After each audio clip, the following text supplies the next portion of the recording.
I remember it like it was yesterday. I was a telemarketer for a seminar company, and the sales manager came in one day and said, if anyone wants to know how to double their sales, then just let him know, because he had the answer. I felt like I was on candid camera for a moment. Did he just say if anyone wants to double their sales, they should come and talk to him? Yeah, I'd like to double my sales. So I went in and told him. He said, good, I'm going to tell everyone who wants to know how to double their sales how to do it, but I'll do it tomorrow. And I was thinking, this guy has got to be kidding. He's going to tell me tomorrow and everyone else who wants to know how to double their sales tomorrow?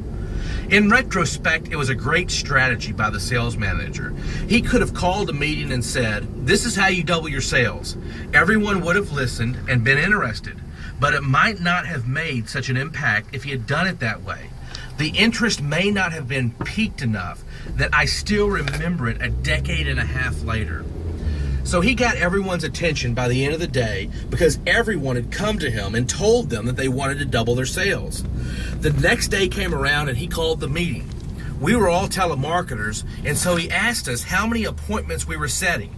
Each person had a different average number. Then he asked us how many dials we were making a day. We all had a ratio. Some made appointment every 25 calls and others every 30 calls. Others it was 35 or 38 calls. The manager leaned in and simply said, if you want to double your sales, work harder, double your calls. It was very simplistic, and actually it was overly simplistic, but he was right. If you want to double your sales, double your calls, and the ratio will hold true and you will double your sales. Now here's the challenge with that.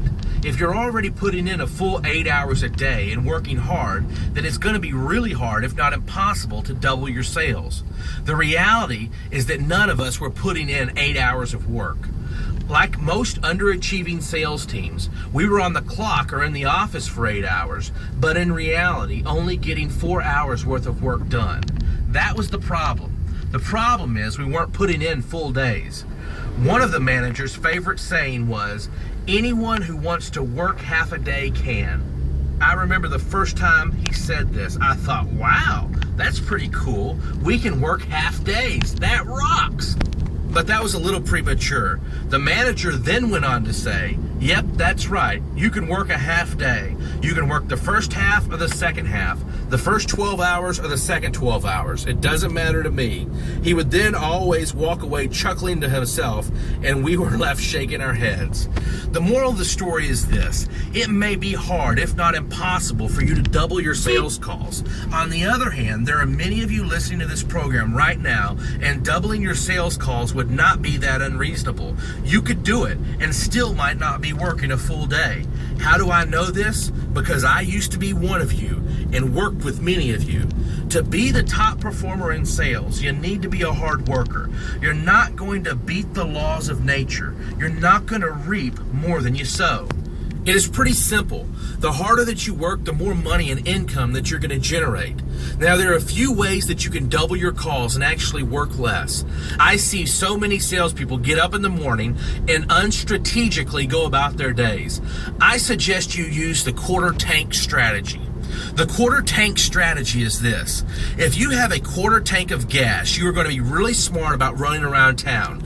You're not going to go to the store on one side of town, only to dart across the other side of town, and then back to the other side of town for a sales call, and then the other side of town to eat dinner. On the other hand, so many salespeople will get up and make sales call on the east side of town, rush to a meeting on the west side of town, and drive back to the east side of town for another call. Then before you know it, the day is over and they've made 2 sales calls and attended 1 meeting. I have seen salesmen double their sales volume easily by using the quarter tank strategy. They plan their day out the night before and rearrange their schedule so they can get all their calls made on one side of town before moving to the next side, and more importantly, make more calls on the way. When you strategically plan your day out the night before, you may be able to make 1 more call a day. One call a day equals 20 calls a month, and that might mean 2 or 3 more sales and maybe hundreds or thousands of dollars more a month by simply mapping out your day strategically. Don't let your day happen around you. You decide the night before how it will unfold.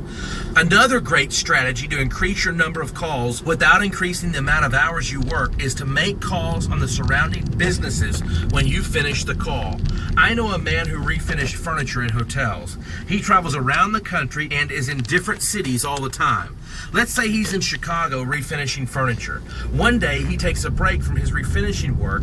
He'll visit the hotels around the one that he is working on. He will have a little information on his company and what he is doing in town, and then he'll call on the surrounding hotels. He gets a lot of work this way and doesn't have to spend a dime on marketing. There is something powerful about saying, I'm here in town working for one of your competitors so that they might get a bigger piece of the market share. This is what I'm doing for them. When he visits the hotels in order to get around the front desk or the gatekeeper, when they ask why he is calling, he says, it's in regards to your competitor down the street. When he says this, it is 100% the truth and oftentimes piques the interest of the contact enough so that they will come out. Then when they come out, he says, your competitor down the street is having me out so that I will improve their business. I'm making their furniture look new. When your customers look at your furniture, what do they think? Now that is a great question.